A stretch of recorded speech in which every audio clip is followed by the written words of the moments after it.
This is not footage from a movie, nor is it from a foreign country. This is Los Angeles, California, in February of 1997. This is the Battle of North Hollywood. Nearly 2,000 rounds of ammunition would be fired during the 44-minute assault, making it seem rather miraculous that the two perpetrators, covered head to toe in Kevlar body armor, were the only fatalities that day. Larry Phillips Jr. and Emil Matasareanu had become friends back in 1989 and robbed their first armored car together in 1993. That October, they were arrested for operating a stolen vehicle and ended up doing 3 years probation plus 100 days in lockup because of all the firearms that were found in the vehicle.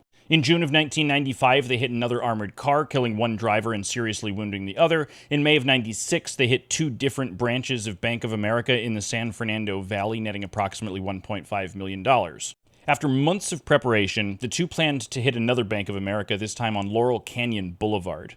They had brought with them 3 Chinese AK-47s, a Bushmaster AR-15, and an HK-91, all of which had been illegally converted to full auto, plus multiple drum magazines. Additionally, a brace of Beretta 92 pistols, and a jar of gasoline for burning everything when they were done. Phillips wore nearly 40 pounds of level 3A body armor sewn together to cover nearly his entire body, while Matasareanu wore a standard 3A vest but included a rifle-rated plate in the center.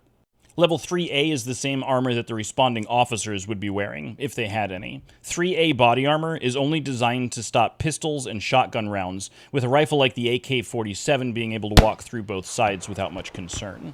Just before beginning, the pair drugged themselves with phenobarbital, a powerful anticonvulsant prescribed to Matasareanu for a seizure disorder. This medication would put them in a doped, trance-like state that would make it very difficult for them to feel fear. Subsequent toxicology would show also the presence of over-the-counter stimulants like ephedrine in Phillips' system. The pair arrived at the bank in a stolen white Chevy Celebrity at 9:16 a.m. and set their stopwatches for 8 minutes, which they had calculated to be the typical police response time. Unfortunately for them, a police car was driving by as they entered the bank. They didn't see him, but he saw them. They were wearing ski masks and holding assault rifles. The LAPD had received a radio call of the bank robbery before they even entered the bank.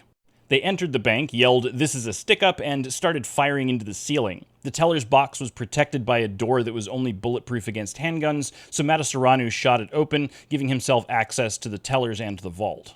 They forced the manager to open the vault, but a recent change in the shipping schedule meant that the $750,000 they were expecting was not in there. Matasareanu was so enraged that he dumped an entire 75-round drum magazine into the safe, damaging most of whatever money was left in there.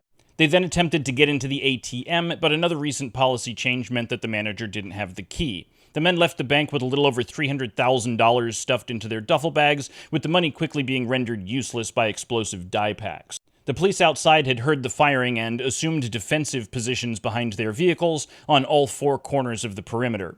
As soon as Phillips stepped out and saw a police car in front of him, he just started shooting and wouldn't stop.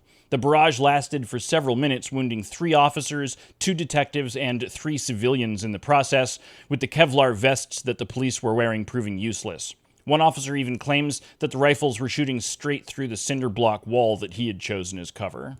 The sustained machine gun fire even forced the LAPD helicopter to maintain a safe distance. Phillips re-entered the bank, and then the two exited on different sides, occasionally firing bursts into the police cars as they made their way down the street. It's important to note that the police had no rifles, only 9mm or .38 caliber handguns and 12-gauge shotguns, none of which would be able to penetrate this soft body armor. Eventually, several officers rushed to a nearby gun store, where they acquired multiple semi-automatic AR-15s and a pile of ammunition. Matasareanu was backing the vehicle out of its parking spot when Phillips was finally shot in the hand, just as another bullet hit the rifle he was holding, breaking it. He dropped it and grabbed another from the trunk. 18 minutes after the shooting began, LAPD SWAT arrived on the scene. They had their AR-15s, but hadn't even had time to put their uniforms on under their body armor, most of them still wearing their gym clothes. They commandeered a civilian armored car and began using it to evacuate the wounded.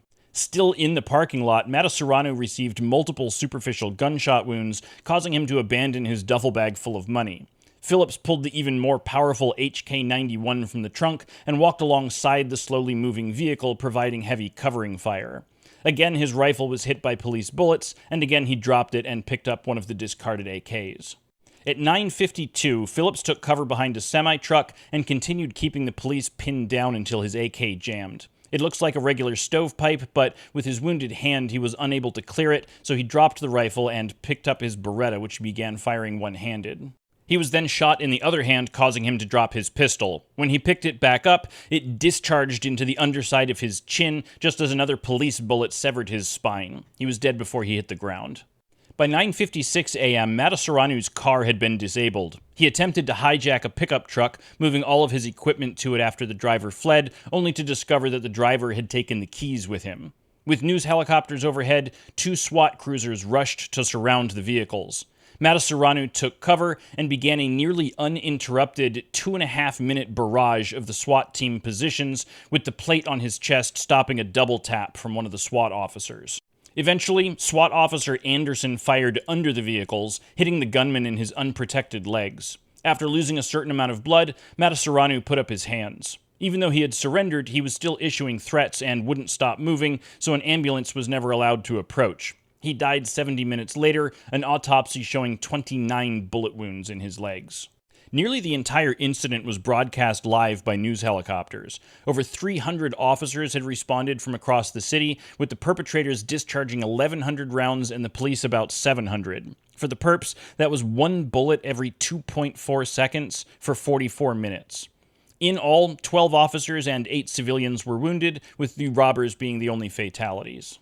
As a result of this incident, it became much more popular to begin issuing rifles to regular police officers. Prior to this, even SWAT had been using the MP5, which still fired a pistol round that wouldn't have been able to penetrate the body armor being used.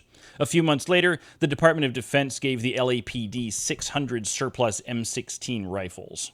In 2003, a film was produced about this event titled 44 Minutes. It was also the inspiration for the bank robbery scene at the beginning of the movie SWAT.